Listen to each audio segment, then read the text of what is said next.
Dari data yang kita dapatkan pada pemeriksaan spesimen hari ini, kita dapatkan bahwa akumulasi kasus konfirmasi COVID-19 yang positif adalah sebanyak 1.111 orang, sehingga total menjadi 36.406 orang. Kalau kemudian kita lihat sebarannya, maka angka ini didominasi oleh penambahan kasus 1 di Provinsi Jawa Timur sebanyak 318 kasus, namun juga pada saat yang bersamaan melaporkan bahwa yang sembuh adalah 72 orang. Kemudian DKI Jakarta, 93 kasus baru dan 120 sembuh. Kemudian Sumatera Utara 88 kasus, belum ada laporan sembuh. Sulawesi Utara 65 kasus, belum ada laporan sembuh. Kalimantan Selatan 60 kasus dengan 15 sembuh.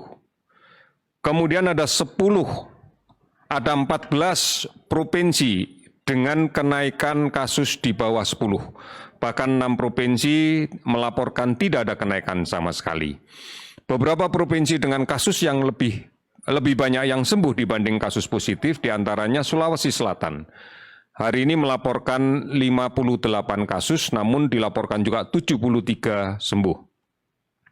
Jawa Tengah 44 kasus baru, 50 sembuh. Kemudian Sumatera Selatan 33 kasus baru, 38 sembuh. Nusa Tenggara Barat 23 kasus, dilaporkan 72 kasus sembuh.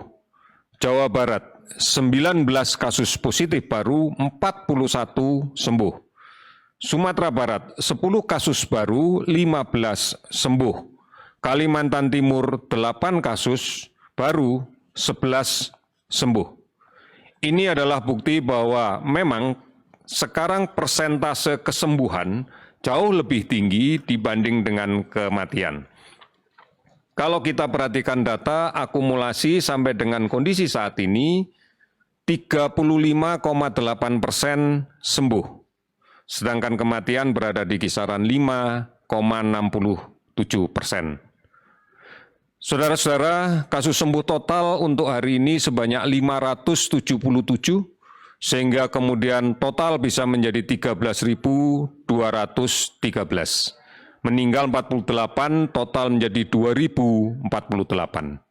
424 kabupaten kota telah terdampak COVID-19 di 34 provinsi.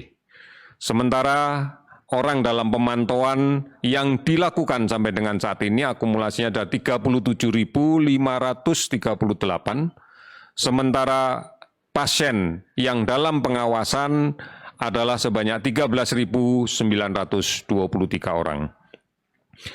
Ini kita maknai bahwa sebagian besar provinsi sudah menuju ke grafik yang cenderung untuk menurun.